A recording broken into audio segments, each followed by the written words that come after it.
Welcome students. For today in this session, we will discuss and explain the main objectives of our constitution. Previously, we have already studied about the constitution and why it is need for us and what is important. So, for today we have discussed the objectives of constitution. A constitution serves the following objectives. First one is it defines the basic nature of society. यानी हमारी society कैसी होगी. The constitution indicates the fundamental nature of society, country as to whether it's a democracy, monarchy or autocracy. Okay, there's a new term which is autocracy. It's similar to the dictatorship. In autocracy, all the power in a hand of one person. Okay, यानी सारी power का centre एक ही आदमी होगा, just like अ dictatorship. सो constitution ये decide करता है, यानी कॉन्स्टिट्यूशन में लिखे हुए रूल्स ये डिसाइड करते हैं कि ये कंट्री में किस तरह की गवर्नमेंट होगी. एक डेमोक्रेटिक गवर्नमेंट होगी या एक मोनार्कियल गवर्नमेंट होगी या एक ऑटोक्रेसिकल गवर्नमेंट होगी. Okay, in our case in India, the India is a democratic country which believe in government of people. As I explained yesterday, in India the government representatives chosen by the people of India, they form the government for the people, by the people and to the people. Okay, यानी लोगों का, लोगों के लिए और लोगों के द्वारा बनाई गई सरकार.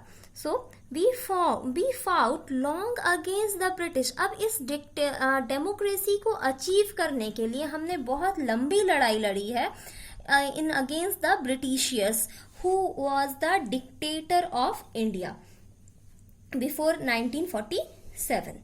So the British, to achieve our independence, the freedom struggle along with the nationalist movement did not leave any doubt in mind of constitution maker. They were aware as aspiration or need of the people of our country.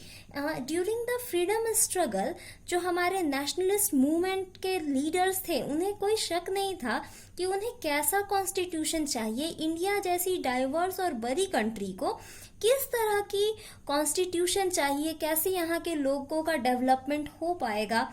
तो उन्होंने उसके accordingly यहाँ के constitution को लिखा. There is a activity that find out about the various form of government such as plutocracy. अब देखो यहाँ पे एक नया टर्म आ रहा है, प्लूटोक्रेसी. अब प्लूटोक्रेसी क्या है? A state or society. Okay, plutocracy again a type of government, a state or society governed by wealthy person. यानी किसी कंट्री की जो गवर्नमेंट है वो गवर्न की जा रही है बाय द रिच पर्सन, जिनके पास बहुत सारा वेल्थ है, पैसा है, उनके इन्फ्लुएंस में चलाई जा रही है, तो उसे कहते हैं प्लूटोक्रेसी. ओके, और प्रीवियसली इसका जो हम लोग एग्जाम्पल देखते हैं, that is the best example which is the Roman empire in history and और also in a merchant republic of Venice, and also the empire of Japan before Second World War. Next one is the autocracy. Autocracy is again a type of government in which a country does not want or need any good from the other country. It means it's complete sovereignty. यानी जब हम बिना किसी दूसरी country के help के अपनी country को सेल्फ रिलायंस के द्वारा, यानी अपने आपसी समझौतों से आपस में मिलकर ही कंट्री को चलाते हैं, और उसके लिए ना हम किसी तरह की हेल्प किसी बाहरी कंट्री से लेते हैं, ना किसी तरह का ट्रेड करते हैं. इसको कहते हैं autocracy.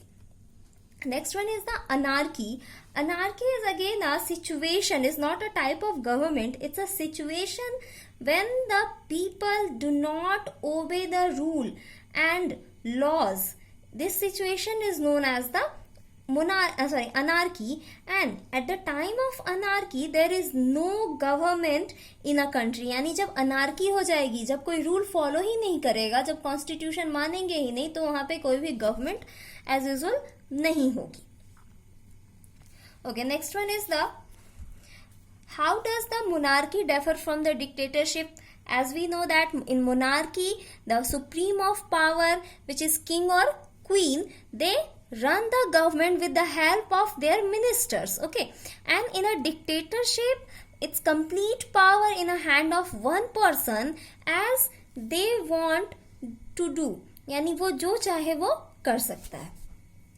Next one is the it define, यानी constitution defined the nature of the countries political system, यानी कंट्री का पॉलिटिकल सिस्टम कैसे होगा. कंट्री अगर मोनार्की है तो फिर मोनार्की में उसका सिस्टम कैसा होगा, अगर डेमोक्रेटिक है तो डेमोक्रेटिक में उसका सिस्टम कैसा होगा. The constitution also determines the way a country will govern or ruled in case of monarchy, यानी अगर वो डेमोक्रेटिक है तो वो कैसे गवर्न की जाएगी, मोनार्की है तो कैसे रूल की जाएगी. And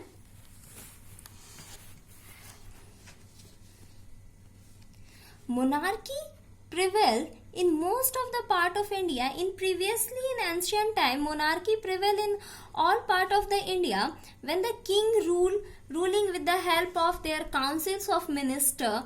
The British and also aimed at establish monarch in India under the crown, and we have give the credit for uniting in the entire country and beginning under the one authority. यानी पहले India में ancient time में king का rule चलता था जब वो अपने काउंसिल ऑफ मिनिस्टर्स की हेल्प से चलाते थे.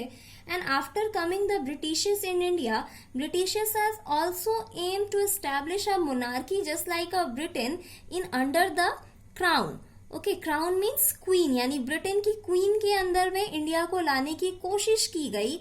और इसका जो पूरा क्रेडिट है वो हम देते हैं अपनी अनयूनिटी को, यानी हम यूनाइट नहीं थे जिसकी वजह से हमारी जो कंट्री थी वो किसी और एक आदमी की ऑथोरिटी के अंदर चली जाती है और we have to face the lots of problem under its dictatorship. Due to the atrocities committed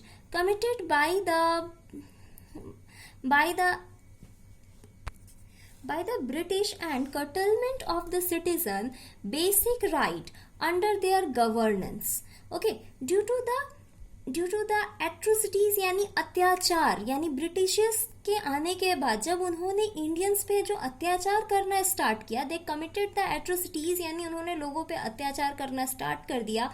and कटलमेंट means लोगों के अधिकारों को छीनना स्टार्ट किया, उनके बेसिक राइट्स उनसे लेना स्टार्ट किया. और the constitution maker they know about these kind of situations so that they want a better constitution for a democratic government where the elected representative of the citizen would became a member of a parliament. यानी उन्होंने एक ऐसा system बनाया जिसमें हम अपनी government को खुद चुनते हैं, हम चुनते हैं उन लोगों को जो हमारे लिए सरकार बनाएंगे और वो पार्लियामेंट में जाके बैठेंगे and they make rule for us, okay, on which a country runs. The Prime Minister along with the Cabinet of Minister would see the successful implementation of law and laid down by the Parliament. It means in a election of Lok Sabha, we have elected a Prime Minister, we have elected the member of parliament, it means MPs. और उन MPs में से ही जो winning party होती है उसमें से कोई एक प्राइम मिनिस्टर चुना जाता है, फिर they selected their cabinet of minister और according to the constitution they implements the rule and they make the rule for us in our parliament.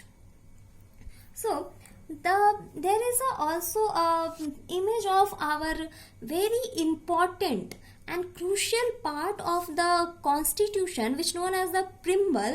If you have book then you can see clearly for this. So the preamble of the constitution is very critical to understand, so that let's see, there is a Constitution of India. This is the preamble of our constitution, is very important for us. There is a written that we the people of India, having solemnly resolved to constitute India into a sovereign, socialist, secular, democratic republic, and to secure to all its citizen, यानी ये preamble क्या कह रहा है, हम सब भारत के लोग, यानी हम सब क्या है, इंडियन भारत के लोग हैं, हम सब एक साथ मिले हैं, रिजॉल्व हुए हैं इस कॉन्स्टिट्यूशन को बनाने के लिए। हम क्या है, इनटू अ सोवरिन, यानी हम एक सोवरिन कंट्री है जिसकी सरकार पर किसी भी बाहरी देश का कोई इफेक्ट, इन्फ्लुएंस नहीं है। Okay, we are free from the any influence of outside of India. And socialist, हम सामाजिक तौर पर एक हैं। सेक्युलर है, यानी धर्मनिरपेक्ष है। There is no any single religion for dominant class और for benefits. Okay, there is all religion are equal in eyes of law. And democratic, हम डेमोक्रेटिक है, we have to right to vote to select our representative. Okay, and republic है, हम republic भी हैं, to secure the all citizens, हम सबके भले के लिए। ओके, इसमें क्या क्या दिया है, जस्टिस, कैसा जस्टिस है, सोशल, इकोनॉमिकल और पॉलिटिकल जस्टिस। लिबर्टी यानी आजादी, किस किस चीज की आजादी है, liberty of thought, expression, belief, faith and worship, यानी हम कुछ भी सोच सकते हैं, अपने आप को एक्सप्रेस कर सकते हैं, अपनी बातों को रख सकते हैं। एंड बिलीव, हम कुछ भी किसी भी बात पे बिलीव कर सकते हैं। फेथ यानी हमारे जो रिलीजियस फेथ और वर्शिप्स होते हैं हम उनके लिए फ्री हैं। There is no boundation on the basis of that. Okay, next one is the equality. We all the citizen of India has a equal opportunity and promote among of all them in a eyes of law. यानी हम सभी जो भी किसी भी religion से belong करते हो या किसी भी कास्ट से बिलोंग करते हो, it doesn't matter, we all are equal in eyes of law. कानून की आंखों में, कानून के नजरों में हम क्या है, इक्वल है। And fraternity, assuring the dignity of individual and unity, integrity of the nation, यानी हम सब ये एश्योर करते हैं कि हम सबके सम्मान की रक्षा हो। यानी अगर हम अपने लिए रिस्पेक्ट चाहते हैं तो उतना ही रिस्पेक्ट हमें दूसरों को भी देना है। And also we are unite as a nation. And in our Constituent Assembly, this 26th day of November 1949 do hereby adopted, enact and give ourselves this constitution। ये लिखा गया है कि अब हमारी Constituent Assembly जो कब बनाई गई थी, 1946 में, और इस 26 days of November, 26 नवंबर 1949 को इसे क्या किया गया, अडॉप्ट किया गया है। And after that enact and give ourself this constitution. अब हम अपने आप को, अपने देश को इस कॉन्स्टिट्यूशन के लिए समर्पित करते हैं। So this is the very important part of our constitution. Okay, next objective of the constitution that it lays down the ideal which the country and its citizen believe in। यानी वो कौन कौन से आइडियल है, वो कौन कौन से चीजें हैं जिनमें एक कंट्री का डेवलपमेंट सही से हो सकता है और सिटीजन्स को भी बिलीव करना चाहिए। So every society is based upon a certain core ideal, यानी कुछ ऐसे बेसिक आइडियल, बेसिक रूल्स होते हैं जिन पे सबको बिलीव करना होता है। And adhere to the governance, यानी ये बिलीव करना होगा, हमें विश्वास करना होता है और सरकार से, अपने सरकार की नीतियों से अपने आप को जोड़ना है। In Indian contest These ideal are clearly defined as, अब हमारे लिए कौन कौन से आइडियल हैं जो हमारे प्रिम्बल में ऑलरेडी डिफाइन किए गए हैं। There is a secularism, liberty, equality और फर्टिनिटी, यानी हम सेक्युलर हैं, यानी हम धर्मनिरपेक्ष हैं, there is no effect of any religion.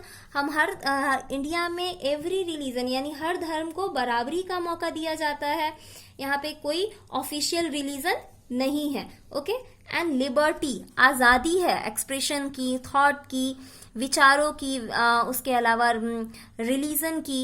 Equality, we all are equal, government always provide a equal opportunity to all. Fraternity, भाईचारे और बंधुत्व से, ये सब हमारे आइडियल्स है जो हमारे कॉन्स्टिट्यूशन को डिफाइन करते हैं। Okay, there is a quick fact which is given in your book. In the term of equality, liberty and fraternity has been taken from a French Revolution। अब ये जो टर्म हमारे कॉन्स्टिट्यूशन में लिए गए, अब देखो यहाँ पे एक और चीज है कि हमारा जब कॉन्स्टिट्यूशन बन रहा था तो हमारी जो कॉन्स्टिट्यूंट असेंबली थी उसने सोचा कि हमें अपनी कंट्री को एक बहुत ही अच्छा कॉन्स्टिट्यूशन देना है, जो कि जिससे क्या हो, किसी को भी कोई कंप्लेन ना हो, सभी की जो एक्सपेक्टेशंस थी वो कंप्लीट हो जाए। तो इसलिए हमने क्या किया कि वर्ल्ड की जितनी भी उस समय की डेमोक्रेटिक कंट्रीज थी जिनको ऑलरेडी फ्रीडम मिल चुका था या फिर वो ऑलरेडी सोवरेन थी, तो उनकी कॉन्स्टिट्यूशन में जो भी अच्छी चीजें थी वो हमने लेने की, अब अडॉप्ट करने की कोशिश की। तो हमने फ्रेंच रेवोल्यूशन से क्या लिया, इक्वलिटी, लिबर्टी और fraternity, and that saw the oppressing mass of against their rulers, और जो कि उन्होंने किसके अगेंस्ट दिखाया था, अपने रूलर के अगेंस्ट दिखाया था। Okay, these terms were originally coined by a French thinker Rousseau and later they became as the motto of French Revolution। अब वहाँ के एक ग्रेट थिंकर थे, तो वो जो थिंकर थे रूसो, उन्होंने ये एक टर्म दिया कि फ्रांस में क्या होना चाहिए, लोगों में इक्वलिटी होना चाहिए, लिबर्टी होना चाहिए और फर्टिनिटी होना चाहिए, यानी लोग इक्वल होने चाहिए, लोगों को फ्रीडम मिलनी चाहिए और लोगों में भाईचारा होना चाहिए, ताकि एक अच्छी सरकार बन सके जो कि फ्रांस को बहुत अच्छे से चला सके। और उसके बाद यही 3 चीजें जो थी वो फ्रेंच रेवोल्यूशन का मोटो बन गई, उसका हिस्सा बन गई। Okay, next objective is it prevents people in authority from misusing power। ये क्या करता है, लोगों को उनकी authority और power का misuse करने से भी रोकता है, because every position in government have a certain right, और ये प्रॉपरली डिफाइन है हमारे कॉन्स्टिट्यूशन में कि किसे क्या करना है। Even the duties of prime minister, duties of council of minister, duty of president, everything is defined in our constitution. इसलिए ये जो पावर्स है ये कुछ भी नहीं कर सकता, तो ये प्रिवेंट करता है लोगों को अपने पावर्स का मिसयूज करने से। So let's begin. History has it that along with power comes it abuse, यानी ये इतिहास इस बात का गवाह है कि जब भी हमारे पास पावर होती है तो हम क्या करते हैं, हम उसका गलत यूज करते हैं और लोगों को परेशान करने की, अब्यूज करने की कोशिश करते हैं। It became difficult for people forming the government in a parliament to refrain from the exercising their submission. अब इससे क्या होगा, अगर कोई अपनी पावर का मिसयूज करेगा, तो सपोज मान लो अगर एक प्राइम मिनिस्टर अपनी पावर का मिसयूज करता है और वो 5 साल बाद बोलता है नहीं हम हटेंगे ही नहीं, और यहाँ कोई किसी तरह का इलेक्शन ही नहीं होगा, तो so it rise a difficulties for the people. So history has a witness, इतिहास गवाह है कि किस तरह से टाइम टू टाइम जब भी लोगों को पावर मिली है तो किस तरह से लोगों की वॉइस को कुचला गया है, यानी muzzle the voice of the citizen and the thought and formation of arbitrary laws, और मनमाने ढंग से, आर्बिट्रीज मीन्स मनमाने ढंग से लॉज बनाए गए। Therefore the constitution provide a provision which prevent the people for misusing their power, and also there is a certain fundamental rights and directive principle for the state, यानी fundamental rights जो हमारे जो citizens हैं उनको क्या rights मिलने चाहिए, जो state की policies है वो कैसी होनी चाहिए, state को कैसे काम करना चाहिए, everything is described in a constitution. For example, the right of equality ensure that no one discriminate between the citizen on the basis of caste, creed, religion, sex, color, and matter of education, employment, and other opportunity required for maintaining a decent standard of living. यानी कोई भी किसी को किसी भी तरीके से क्या कर सकता है, डिस्क्रिमिनेट नहीं कर सकता है, चाहे वो कास्ट के ग्राउंड पे हो, एजुकेशन पे हो, एम्प्लॉयमेंट पे हो, या फिर किसी अपॉर्चुनिटी पे हो. Okay, and also okay, next objective is it protects the minority group from the dominant by the majority group. Okay, in India there is a brief history of the caste discrimination. So the constitution prevent the majority group of the people who known as the upper caste and the minority who known as the scheduled caste or lower class. तो उनको उन class को abuse होने से रोकने के लिए ये जो ऑब्जेक्टिव है ये वर्क करता है. So it's simply extension of ever principle because the people of majority can easily subdue the people in minority and constitution aim prevent exactly for that. For example, are religious minority within a country and minority set within the community too as दलित. यानी जो lower class है उनको जो minority में है उनको दलित के नाम से हमारी कम्युनिटी में जाना जाता है इन हिंदू कम्युनिटी.